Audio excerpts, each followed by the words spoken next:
Welcome to the final episode of this incredible journey. If you've made it this far, you know Mirabel has lost everything. But Barrister Park Youngwoo, Seoul's undefeated attorney, is about to expose secrets that will shake the Kang family to its core. This finale has twists you won't see coming. Hit that subscribe button because you're about to witness justice like never before. Let's finish this. Judge Kim took her seat. The courtroom fell silent. We're reconvening the Kang custody appeal. Barrister Park, you represent Miss Obi? Correct, Your Honor. And today I'll be revealing evidence that will fundamentally change this case. Mrs. Kang's lead attorney jumped up immediately. Your Honor, this is pure harassment. A decision was already made months ago. Was it? Barrister Park's voice was smooth as silk. Or was it manufactured? He pressed a button. The courtroom screen illuminated.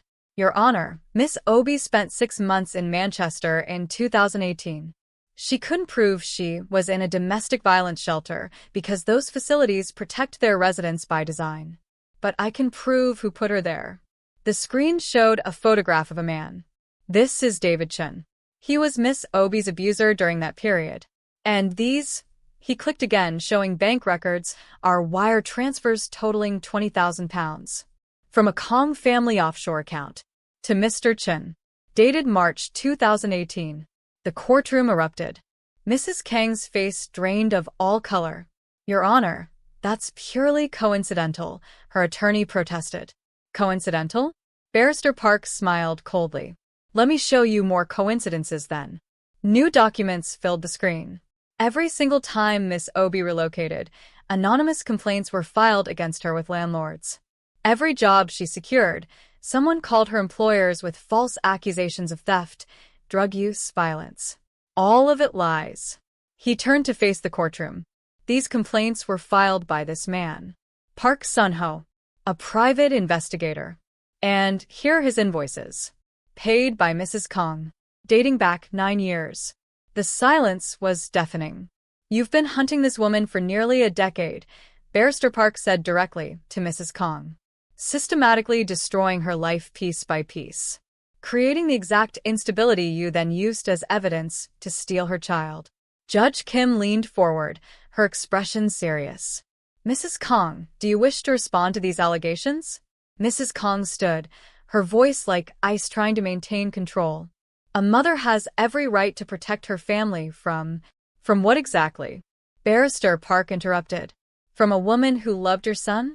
Who gave you a granddaughter? What were you protecting them from? Love? Mrs. Kang's attorney whispered urgently in her ear. She sat back down, lips pressed into a bloodless line. Your Honor, Barrister Park continued, his tone shifting. I must also address the original ruling, the one that granted Mrs. Kang custody in the first place. He pulled up new documents. The entire courtroom seemed to hold its breath. These are financial records for Judge Park, who presided over the initial custody hearing. On the day before she ruled in favor of Mrs. Kang, Judge Park received a wire transfer. 50 million won. From a Kang family shell corporation. The courtroom exploded. Judge Park, who'd been sitting in the gallery observing, stood abruptly, face pale.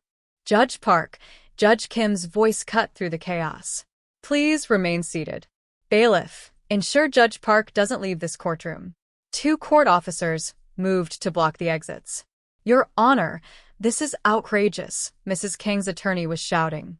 You can't arrest a sitting judge based on documented proof of bribery and corruption? Judge Kim's voice was steel. Watch me. Judge Park, you're being detained pending immediate investigation. As Judge Park was led out in handcuffs, chaos erupted. Reporters tried to rush out. The gallery exploded in shocked conversation. Mrs. Kang sat frozen, her carefully constructed empire crumbling in real time. Mr. Kang looked at his wife with an expression between horror and disgust. What have you done? He whispered. What I had to do, she hissed back. For our family. For our name. For everything we've built. No, Mr. Kang said quietly, his voice breaking. For your pride. Only for your pride. Judge Kim restored order with her gavel. Kang Chi, you testified against Miss Obi in the previous hearing. Do you stand by that testimony now? Chi stood slowly. He looked hollow, destroyed from the inside. No, Your Honor. I don't. Mirabel's breath caught in her throat. I committed perjury. Chi continued, his voice barely above a whisper. My mother forced me to testify against Miss Obi. How did she force you? Judge Kim asked. Chi pulled out his phone with trembling hands. I recorded our conversations. I needed proof of what she was doing to all of us. He pressed play. Mrs. Kang's voice filled the courtroom, cold and commanding. Testify against that woman, or you'll never see Amy again. I'll poison her against you. I'll make sure she believes you abandoned her willingly. I'll destroy any relationship you could ever build with your daughter. The courtroom was utterly silent. Another recording played. I paid someone to make her life hell in Manchester. Set up the perfect evidence trail of instability. She made it too easy, really. Another clip. Judge Park will rule our way. I've already made certain arrangements. Chi stopped the recordings, his hands shaking violently. I have 47 more recordings. Months of my mother admitting to bribery, sabotage, witness tampering, conspiracy. He finally looked at Mirabel. I'm sorry. I was terrified and weak. I thought obeying her would somehow protect Amy. But I was wrong about everything. His voice cracked. I destroyed the woman I loved. I hurt my daughter. All because I was too much of a coward to stand up to my own mother. And I'll carry that guilt until the day I die. Mirabel stared at him, emotions warring across her face. Anger. Pity. Understanding. Pain. Your Honor.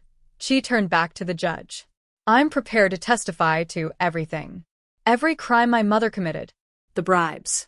The sabotage. All of it. Mrs. Kang shot to her feet. You ungrateful. Sit down, Mrs. Kang. Judge Kim commanded sharply. You'll get your chance to respond. Your Honor, Barrister Park said gently. I'd like Amy to testify. Mrs. Kang's attorney objected immediately. She's a child. This is completely inappropriate. She's the subject of this entire battle, Judge Kim said firmly. She has every right to speak. Amy, would you like to tell us about your experience? Amy nodded, walking to the witness stand with a calmness that surprised everyone. Barrister Park knelt to her level. Amy, I know this is frightening, but I need you to tell the judge the truth. How has living with your grandmother been? Scary. Amy's voice was small but clear. Can you explain why? Grandmother tells me every day that my mother doesn't love me anymore, that she has a new man, and forgot I even exist. Tears filled Amy's eyes. She says I have to forget I'm Nigerian, that it's shameful, that she's fixing what's wrong with me. Fixing you? Making me properly Korean. She says Mama ruined me by making me half African. Mirabel covered her mouth, suppressing a sob. Did your grandmother ever hurt you physically? Barrister Park asked carefully. She locked me in my room when I tried to call Mama.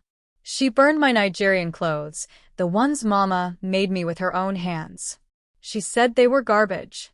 Amy reached into her pocket and pulled out a small recording device. But I recorded her, like Father did, because Mama always says the truth matters more than anything. She pressed play. Mrs. Kang's voice, cold and vicious. You're not really Korean, you know. You're contaminated. But we can fix that if you forget that woman and her primitive culture. Another clip. If you don't start behaving properly, I'll have your mother deported. Permanently. You'll never see her again. Is that what you want, you little half-breed? The courtroom was silent except for Mirabel's quiet crying. Amy looked directly at her grandmother. You're a cruel person. And I don't want to live with cruel people anymore. I want my mama. Judge Kim took a long moment, reviewing the mountain of evidence before her. Then she looked up. I've heard enough. This is the most disturbing custody case I've encountered in 20 years on the bench. Mrs. Kang, you systematically destroyed an innocent woman's life to maintain control. You bribed a judge. You manipulated your own son through threats and psychological abuse. And you emotionally tortured your granddaughter. Mirabel Obi, I'm granting you full permanent custody of Amy, effective immediately. Mirabel collapsed into Barrister Park's arms, sobbing with relief and joy. Furthermore, Judge Kim continued, her voice hard. I'm ordering supervised visitation for Mrs. Kang, 2 hours weekly if she makes bail. And I'm referring this entire case to the prosecutor's office for criminal charges. Multiple criminal charges. Amy ran from the witness stand straight into her mother's arms. Mama, Mama. They clung to each other, both crying, finally reunited after months of separation. The courtroom erupted in applause. Mrs. Kang sat frozen, her empire shattered around her. She buried his face in his hands and wept. As people began filing out, Barrister Park stood. Your Honor, if I may have one final moment. Judge Kim smiled slightly. Counselor. Park turned to Mirabel and dropped to one knee right there in the courtroom. Mirabel Obi, I've watched you fight for your daughter with more courage than I've ever witnessed. You're the strongest, most compassionate woman I've ever known. He pulled out a ring. I know this is fast. We've only known each other a few months. But I also know I want to spend the rest of my life supporting you, loving you, and being a father to Amy if you'll let me. Will you marry me? The courtroom held its collective breath. Amy tugged her mother's sleeve. Say yes, Mama. He's really nice. Mirabel looked at this man who'd fought for her, who'd believed in her, who'd restored her faith in love. Yes, she whispered. Yes, I'll marry you. The courtroom erupted again in cheers and applause. Even Judge Kim was smiling. Yuna, watching from the gallery, cheered loudly. Only the Kang family sat in shocked, devastated silence. Mrs. Kang's face was twisted with pure rage. She stared at the scene, tears streaming down his face. She'd found love again. And he'd lost absolutely everything. 6 months passed. Life found a new rhythm. Mirabel, Amy, and Youngwoo, as Amy called him now, moved into a beautiful apartment overlooking the Han River. Amy thrived. She gained her weight back. Her skin glowed again. She laughed constantly, the sound filling their home with pure joy. Youngwoo and Amy bonded over cooking. Every Saturday morning they'd make breakfast together. Sometimes Korean pancakes, sometimes Nigerian akara, always with music playing and laughter echoing. Youngwoo, Amy said one morning while flipping pancakes. Can I call you Dad? Youngwoo's eyes filled with tears. I would be deeply honored, Princess. Mirabel watched them from the doorway, her heart overflowing. This was family. Real, chosen family. But not everything was perfect. One evening, there was a knock at the door. Mirabel opened it to find Chi standing there, looking thin and exhausted. What do you want? Her voice was guarded. To apologize. To Amy and to you. His voice was hoarse. Please. Just 5 minutes. Mirabel studied him. He looked genuinely broken. Wait here. She returned with Amy, who looked at her biological father with confusion. Hello, Princess, she said, kneeling down. I came to say I'm sorry. For everything. Why did you lie about Mama? Amy asked quietly. Because I was terrified of my mother. I thought obeying her was the same as protecting you. But I was completely wrong. His voice cracked. So wrong. Grandmother was mean to me, Amy said simply. I know. And I'm sorry I didn't protect you from her. I'm sorry for all of it. He pulled out an envelope. I wrote you a letter. For your wedding day someday. When you're older, I hope you'll read it and understand that I loved you, even when I did everything wrong. Amy took the envelope carefully. She looked at Mirabel. I heard you're getting married. Congratulations. He's a good man. Better than I ever was. Chi, I'm not asking you to come back, he said quickly. I'm not asking for anything. I just needed you to know that I understand now. What I destroyed. What I lost. He took a shaky breath. I'm in therapy. Trying to become better. Not for you. Just to be better. Mirabel felt compassion stirring despite everything. Chi, I hope you find peace. I genuinely do. But I've moved on. I have a family now. A real family. I know, he smiled sadly. That's all I wanted. For Amy to have what I couldn't give her. A father who shows up. He stood, looked at Amy one last time. Be happy, Princess. That's all I ever wanted for you. Mirabel closed the door and pulled Amy into a hug. Are you okay, baby? I think so, Amy said quietly. I feel sad for him. But I'm happy with us. Me too, my love. Me too. At the Kang estate, silence reigned like a tomb. Mrs. Kang had been released on bail pending trial, but she rarely left her room. The scandal had obliterated her reputation. Former friends crossed the street to avoid her. Media camped permanently outside the gates. She had moved to a hotel, unable to look at her. Mr. Kang had filed for divorce. She was utterly, completely alone. One morning, the housekeeper found her sitting at her dressing table, staring at old photographs. Photos of Chi as a baby. Photos of family gatherings long ago. Madam, you haven't eaten in 2 days. Please have some soup. Leave me, Mrs. Kang whispered. That evening, Mrs. Kang finally emerged from her room. She looked frail, aged 20 years and 6 months. She went to Chi's childhood room and sat on his bed. Memories flooded back. Teaching him to write, helping him study, watching him graduate. She thought she was protecting him, building his future, ensuring his success. Instead, she destroyed him. She pulled out stationery and began to write. Yuna visited Mirabel's apartment with her fiancé, Min-soo, one of Young-woo's law partners. Thank you for having us, Yuna said warmly, hugging Mirabel. Over tea, Yuna shared her story. After my engagement to Chi ended, I was devastated. I thought I'd failed.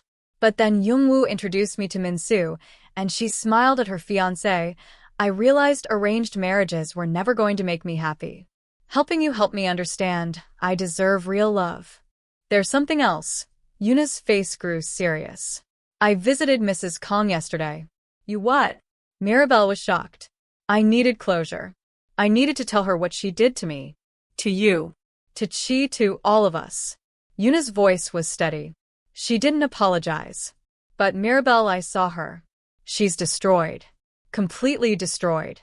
Good, Amy said from the doorway, surprising everyone. She was cruel to Mama. Amy, Mirabel chided gently. It's okay, Mama. I'm allowed to be angry. Amy's voice was mature. But I also feel sad for her. She lost everything because she couldn't love people the right way. The adults fell silent, struck by the child's wisdom. 2 weeks later, Mirabel received a call from Chi. My mother is dead. His voice was hollow and empty. What? She, the housekeeper, found her this morning. Pills. She left a note. Mirabel felt shock and a strange sadness. Chi, I'm so sorry. Don't be. You have nothing to be sorry for. He paused. The funeral is Saturday. I don't expect you to come. But Amy might need closure. It's your choice. After hanging up, Mirabel told Amy. Her daughter was quiet for a long time. Then I want to go, Mama. Not for her. For me. The funeral was small. Mrs. Kang's society friends were conspicuously absent. Just she, Mr. Kang, a few distant relatives, and staff. Mirabel arrived with Amy and Young-woo. She looked surprised. Thank you for coming. We came for Amy, Mirabel said gently. And I'm sorry for your loss. Whatever she did, she was still your mother. The service was quiet and traditional. As they carried the casket out, Chi broke down completely. Amy walked up to him and took his hand. It's okay to be sad, Father. Even when people hurt us, we can still miss them. Chi knelt and hugged her. You're so wise, Princess. So incredibly wise. After the service, Mr. Kang approached Mirabel. I owe you an apology. For everything. I enabled my wife's cruelty. You did, Mirabel said honestly. But you're trying now. That matters. May I occasionally see Amy? As her grandfather? Mirabel looked at Amy, who nodded. Supervised visits. Once a month. If you prove you can be kind. Thank you, Mr. Kang said quietly. As they left, Amy asked, Mama, what did grandmother's note say? Chi, overhearing, spoke up. She said she was sorry. That pride destroyed everything she loved. That she hoped I'd find happiness even though she couldn't. He looked at Mirabel. She was wrong about everything. But at the end, she finally understood that. 1 year later, Mirabel stood in her bridal suite staring at her reflection. Her wedding dress was stunning, white with Ankara print accents honoring both her cultures. Yuna bustled in, already dressed as maid of honor. You look absolutely beautiful. Amy appeared in her flower girl dress, grinning. Mama, you're glowing. I'm happy, baby. Really, truly happy. At the venue, Youngwoo waited at the altar, his eyes tearing up as Mirabel walked down the aisle. The officiant smiled. We're here to join these two in marriage. I do, Youngwoo said, his voice strong and sure. I do, Mirabel echoed, tears streaming. I now pronounce you husband and wife. As they kissed, everyone erupted in cheers. Yuna and Min-soo threw flower petals. Amy jumped up and down with pure joy. In the back, Chi sat quietly. He'd been invited, a gesture of grace from Mirabel. He watched his daughter celebrate, watched Mirabel radiant with happiness. And for the first time in a year, he smiled. A sad smile, but genuine. She deserved this. They both did. He slipped out before the reception, leaving a gift. A trust fund for Amy's education. And a letter apologizing one final time. That night, Youngwoo and Mirabel stood close, the world falling away. He looked into her eyes with wonder, as if seeing her soul for the first time, yet recognizing her from lifetimes before. His hand rose to her cheek. She leaned into his touch, breath catching. Their foreheads met. A pause. A shared heartbeat. Then his lips found hers. The kiss began softly, like a question, then deepened with meaning. Every touch spoke promises. Gratitude. Journey. Her fingers brushed his collar. His hand slid to her waist, drawing her closer until nothing else existed. It was more than a kiss. It was a vow made in silence. Two hearts finally at peace. 2 years later, Mirabel stood in her bathroom staring at the pregnancy test. Positive. Youngwoo, she called. He rushed in. What's wrong? She held up the test, crying and laughing. We're pregnant. He lifted her, spinning carefully. We're having a baby. Amy rushed in. Really? I'm going to be a big sister? The pregnancy was beautiful. Youngwoo pampered Mirabel constantly. Amy helped pick baby clothes. The whole family was involved. 9 months later, in a hospital room, Mirabel gave birth. It's twins, the doctor announced. 2 boys. Mirabel laughed through tears. Of course. Double the blessing. Youngwoo cut the cords, tears streaming. They're perfect. You're perfect. Amy held her baby brothers carefully. Hi. I'm your big sister. I'm going to teach you everything. 5 years later, Amy, now 16, sat in a cafe across from Chi. They'd maintained a relationship over the years. Not traditional father-daughter, but something gentler. Honest. How's school? Chi asked. Good. I'm thinking about law school. Like Youngwoo. That's wonderful. Your mother must be proud. She is. We all are. Amy paused. How are you really? Chi considered. Better. Therapy helps. The business is stable. I'm even dating someone. A kind woman who doesn't expect perfection. I'm glad. Amy, I want you to know something. Chi's voice was serious. I made terrible mistakes. I hurt your mother. I hurt you. I let my mother's poison infect everything. I know, but I'm grateful you still see me. That you forgave me enough to let me be in your life. Even a little. Amy smiled. Mama says forgiveness doesn't mean forgetting. It means choosing not to let the past control your future. Your mama is very wise. She is. Amy stood to leave. I need to get home. Family dinner. Give them my best. As Amy walked out to where Youngwoo waited in the car, she watched through the window. She had a family. A real family. Brothers she adored. A stepfather who showed up. A mother who never gave up. And him? He had peace. Not happiness. Not the family he'd lost. But peace. Some mistakes can't be undone. But you can still choose to be better. And finally, that was enough. Thank you for watching this incredible journey. If this story touched you, hit that like button and subscribe for more amazing stories about love, redemption, and the families we choose. Sometimes the family you're born into breaks you. But the family you choose, they put you back together. See you in the next story.